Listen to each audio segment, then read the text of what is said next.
अस्सलाम वालेकुम। सुना है कि इस्लामाबाद के पावरफुल सेक्टर्स में जो इनके ताकतवर हल्के हैं उनमें बड़ी आज के खत के बाहर आने के बाद बड़ी कोई हलचल मच गई है, बड़ी कुछ तहलका मच गया है। बात ही कुछ ऐसी है। देखिए,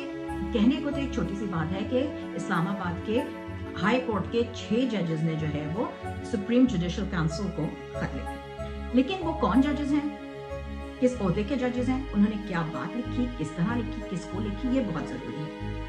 राइट? अच्छा, सीधा सीधा खत में तो ये है कि जनाब 8 टोटल जजेस हैं इस्लामाबाद हाई कोर्ट में। उन 8 में से 6 जजेस ने ये लिखा है कि टर्रियन वाइट वाले केस में मेडलिंग यानी कि मुदाखलत की गई थी। और किसने की थी? जो सेक्टर कमांडर्स थे उन्होंने की, मतलब कि ISI उन्होंने पाकिस्तान का जो इंटेलिजेंस का इदारा है उसके ऊपर ये कहा गया है कि उन्होंने उनको ब्लैकमेल किया है। लोगों के जजेस के घरों के अंदर बाकायदा कैमरे लगाए गए हैं, आके सेक्टर कमांडर्स ने जजेस को मुंह उनके धमकियां दी हैं, उनको धमकाया है, उनको ब्लैकमेल किया गया है। लोगों के घर में कैमरे रिकॉर्ड हुए, कैमरे के अंदर से फ्लैश ड्राइव्स और सिम कार्ड जहां से डायरेक्ट ट्रांसमिशन हो रही थी, किसको हो रही थी, कौन देख रहा था, क्या हो रहा था। मेरे ख्याल में ये बहुत ही ज्यादा जरूरी सवाल हैं जो उठते हैं कि ये आखिर किसके कहने पे हुआ और क्यों हुआ। अच्छा, कॉन्स्टिट्यूशनली ये बहुत बड़ा आईनी भी बहरान है, इसलिए क्योंकि कॉन्स्टिट्यूशन का आइन का की शिक नंबर 204A जो है वो सीधी कहती है कि ये कंटेम्प्ट ऑफ कोर्ट है। मतलब ये कि abuses, interferes, disturbs or the process of the court in any way or disobeys any order of the court. ये कंटेम्प्ट ऑफ कोर्ट है कि अगर आपने किसी भी तरह से कोर्ट के मामलों में जज को आपने इन्फ्लुएंस करने की कोशिश की है, धमकाने की, उनको अपनी तरफ करने की कोशिश की है, आपने उनको धमकियां दी हैं, आपने उनमें मुदाखलत की है कोर्ट के मामले में जो पूरा एक सिस्टम चल रहा है, तो वो आइन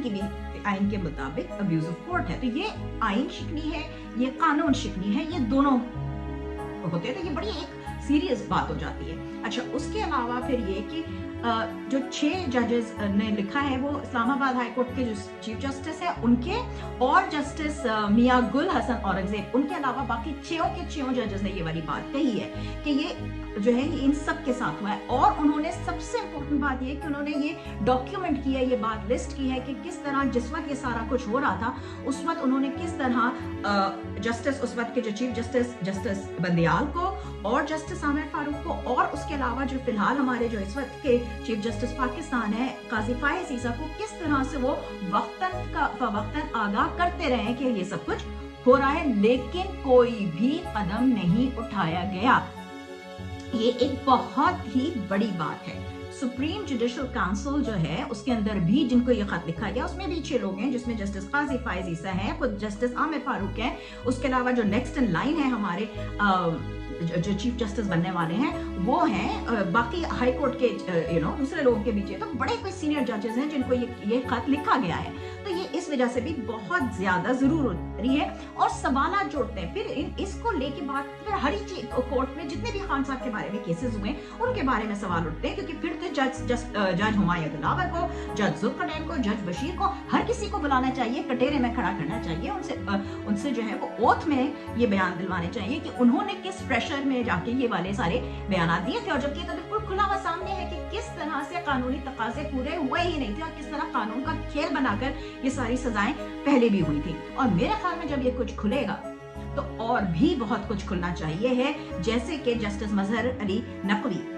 जैसे कि जस्टिस इजाजुल अहसन, जैसे उन्होंने यहाँ जो लाहौर के हाई कोर्ट के दूसरे जज थे उन्होंने इस्तीफे क्यों दिए, उनके ऊपर किस तरह का प्रेशर था, उनको किस तरह से दबाया जा रहा था कि जिसकी वजह से उनके जो है उनके ज़मीर से ये बात गवारा नहीं हुई कि वो गलत फैसले दिए थे, तो उन्होंने इस्तीफे ही दे दिए। तो ये और मेरे नजदीक तो ये सब कुछ जब खुलेगा तो बहुत सी जो अहम बातें खुलेंगी उनमें ये भी खुलना चाहिए कि आखिर जब 27 साल से तो खुद खान साहब भी ये बात कह रहे हैं कि हमारे मुल्क का निज़ाम जो है वो बदलना पड़ेगा, हमारे मुल्क में इंसाफ जो है वो उसके तकाजे पूरे नहीं होते हैं, जुडिशरी को ओवरहॉल करना पड़ेगा, पूरे जुडिशल सिस्टम को, पूरे सोसाइटी को, क्योंकि हमारे पास जो हमारे मुल्क में हमारी जो जुडिशरी का हालत है कि हमारे यहाँ पूरी दुनिया में 130-132 नंबर पे ऐसे तो नहीं जुडिशरी आ जाती है। आखिरकार हमारे यहाँ जो इंसाफ का निजाम है वो कब तक آزاد نہیں ہوگا, اس کو آزاد ہونا پڑے گا. کیونکہ تو پھر اگر ہم پیچھے چلتے چلے جائیں تاریخ میں تو سوال یہ بھی اٹھتا ہے کہ کیا نظریہ ضرورت جس کی وجہ سے پاکستان میں اتنے مارشل لا لگے, کیا وہ بھی اسی قسم کی کسی میڈلنگ, کسی جو قانون کے تقاضوں میں, جو قانون کی کارروائی میں جو انٹرفیئرنسز ہوتی ہیں, جو میڈلنگ ہوتی ہیں, تو کیا اسی کی وجہ سے ہمارا ملک ڈیموکریسی کے معاملے میں اتنا پیچھے رہ گیا ہے؟ سوال پوچھنا ہمارا حق ہے. پاکستان زندہ باد.